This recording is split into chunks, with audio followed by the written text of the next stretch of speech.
Hi, everybody. This is the comic book cut, the amazing, spectacular, terrific, the great one, the people's champion. Yo, host, and welcome back to the comic book cut. And hopefully, you like this video.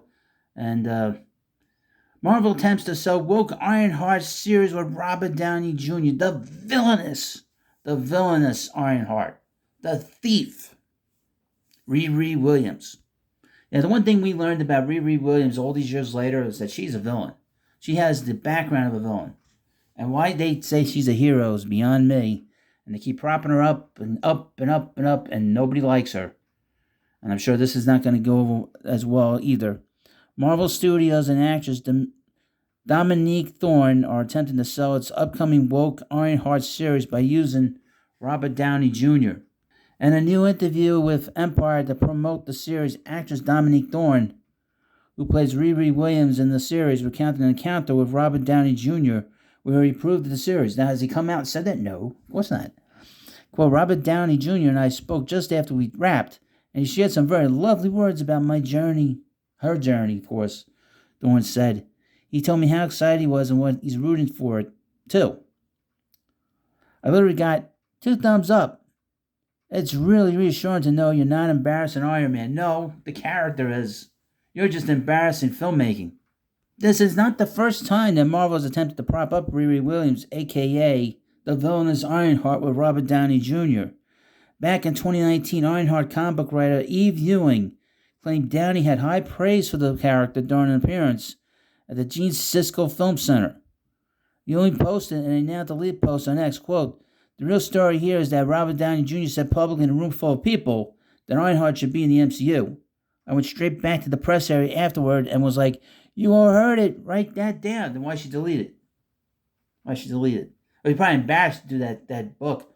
I would say that I was the first YouTuber that reviewed that book.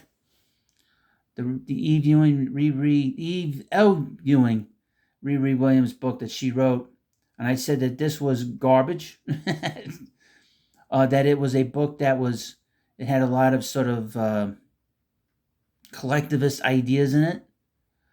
And so many YouTubers, including Weirdo Richard C. Meyer, thought it was this was Diversity in Comics at the time, he thought it was a wonderful start to the series. And then eventually they realized, and other YouTubers like just some white guy, or him, just some guy, loved the book. They thought it was wonderful. They thought it was, the heartstrings were out. It was just, and I said it was garbage. And your host, all these many years ago, was correct that the series was garbage. This is a villainous character. She's got a villainous background. She's a thief. She stole Iron Man's armor and pretended to be a hero, and then she was going around causing all kinds of havoc and trouble. That is not the background of a hero. That's a villain. But Eve Ewing put her politics into the books and tried to fool everybody that it was just a book about a young girl when it wasn't. It was a book about all this ideology that's really satanic in nature. The article continues, the series in itself is woke, given the entire purpose of Ironheart as an attempt to replace Iron Man with a black girl that completely failed in the comics and is likely to fail in live action as well. That's probably, they didn't do a movie with it. Thorne also attempts to, at the very least, downplay Stark's accomplishments in comparison to Ironheart's. She told Empire she's dumpster diving, whereas Tony Stark was this bajillionaire. What she's able to accomplish is remarkable. I know. She stole it. She's a garbage picker. She's a, bottle bum. We also know that the series will be pushing the LGBTQ agenda. Actor Zoe Zarakis, a woman who pretends to be a man and even had surgery to remove her chest, informed Collider that the series will give little trans kids and trans teens something to look at and know they exist. They look and see what they can cut off. When asked this is real mental illness, quite frankly. When does joining the MCU mean to you personally, but also what kind of influence do you want to have on that franchise? What franchise? There's no franchise with Ironheart. Tarakis responded, I think as trans people growing up, I don't get to see myself anywhere, so I didn't really know that I existed. They do exist. They used to be the mental ward. used to be the nervous hospital. So I didn't really know that I existed, and especially not in a superhero show or movie. So I think I just feel deeply grateful and moved. The little trans kids and trans teens have something to look at, okay? And to know they exist, and to know that they can have superpowers, and that that's where we belong.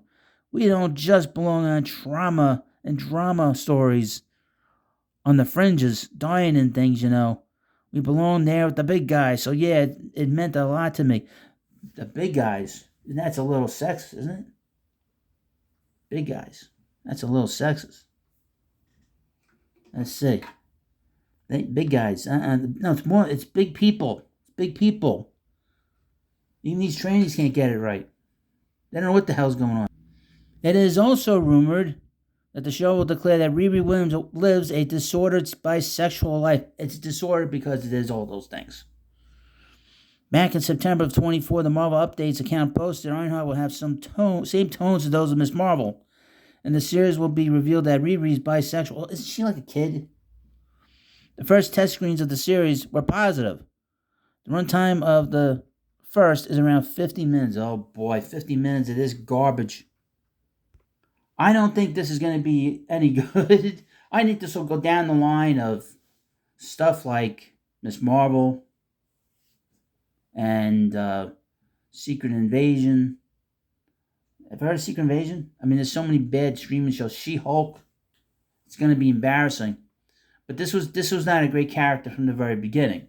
So my no IQ Brian Michael Bendis created her as a dope, and she's dumpster diving. Let me tell you something. You don't get inspiration from somebody that jumps in the garbage can and steals other people's work. Okay, you don't get inspiration from that.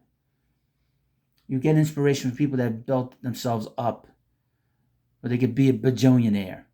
You know what I'm saying? You know what I mean? Well, anyway, thank you for watching this video.